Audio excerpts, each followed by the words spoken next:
Well, good afternoon, everyone. This is my first attempt at what may become a fairly regular way to communicate with you.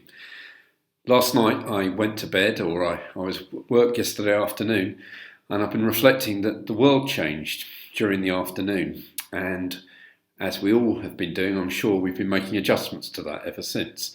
The truth is, of course, that our circumstances have changed, but as people of faith, we believe that God has remained the same, and that we can continue to build our life on Him. And I want to encourage you to do that in these very, very difficult days. And I want to encourage you as well to encourage each other to be doing that.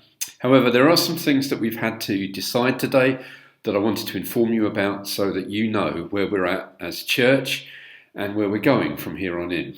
And the first of those things is to do with the use of our building. And this is really a message for all our users, whether you attend here as a worshipper or whether you come during the week to one of our sessions. We want to follow the government's instruction. We want to be responsible with that. And as a consequence, we've made the difficult decision today to close all users of our building for the foreseeable future. This affects all our bookings. It affects also the lounge cafe, which will remain shut for the foreseeable future. We're hoping that we're going to be able to use the resource of the lounge to bless people in our community in these difficult days, but we're still working on that at the moment. The only thing that currently we are cooperating with is the children's centre services, particularly in areas where there's essential health services that we are involved in delivering.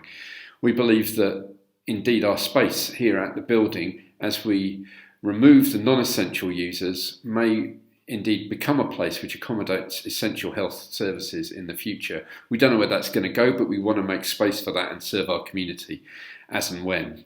So we apologise to you if you use our building, if you're a regular here, and that this changes our circumstances. We wish it weren't so, but it's the right thing to do for now. If you're somebody who attends here regularly, if you're part of our worshipping family, then I also need to inform you that following instruction from the Baptist Union and also following the government instruction, we've made a very difficult decision, which is to say that for the forthcoming period, we will cease meeting together for worship. That means both on Sunday morning and also within Beacons. We encourage you, of course, in this period to continue to be church, and we are committed to continue to resource that. And our intention at the moment is to produce a weekly digest of materials, which will include some teaching, maybe a worship playlist, maybe an interview, some films, lots of things to think through, which we'll release for the weekend each week, and will take the place of our service for the foreseeable future. We would love to hear back from you about that. Please use our Facebook page for that. We'd love to continue communication. Communication is the third and final area that I really wanted to speak to you about. At this time when it's going to be difficult for us to meet face to face, it's really important that we have all the resource that we can have to maintain communication as effectively as possible. That means that your email address is really, really important, and your subscription to our e-news. If those aren't current, please do email us in the office with those details or call in. Also, I said at the weekend that our Facebook page becomes a place where we can post things and where we can keep you up to date. So if you haven't used Facebook before, or you haven't liked the Stopsley Baptist page, now might be the time to consider using that. We would love to create as many people as possible interacting through that space. And finally, our website, stopsley.net, becomes really, really important at this time. You'll find on the website 2 banners. One of those will be about news regarding the current situation, and the other one will be resources, worship resources that we'll post there during the time. That will be the one-stop shop that you can go to at any time and find these pieces of information. So please do avail yourself of that. Finally, I would really encourage us all to be looking out for each other and helping each other practically wherever we can. Beacons will play a really important part in that. If you're not affiliated to a beacon just yet, please do again contact us, and we would love to place you with a beacon. If you're in a beacon, please use WhatsApp resources and whatever resources that you have to hand, and of course phoning each other to support each other, to continue to pray for each other.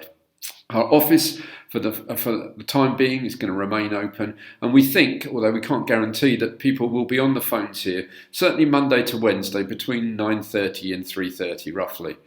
The office phone number is 727 352. Please use that if you need to continue to contact us. Lastly, and of course most importantly of all, I want to encourage you to continue to walk with Jesus, to continue to put your trust in him.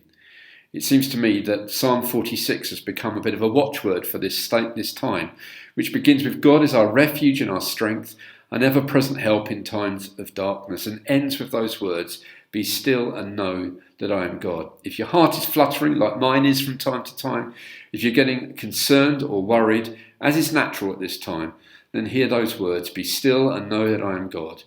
Breathe in the Holy Spirit, breathe out your fear, encourage each other, talk honestly to God, share your concerns and put your faith in him. And let's continue to pray for each other and pray for our nation and indeed our world through this difficult time. God bless you all.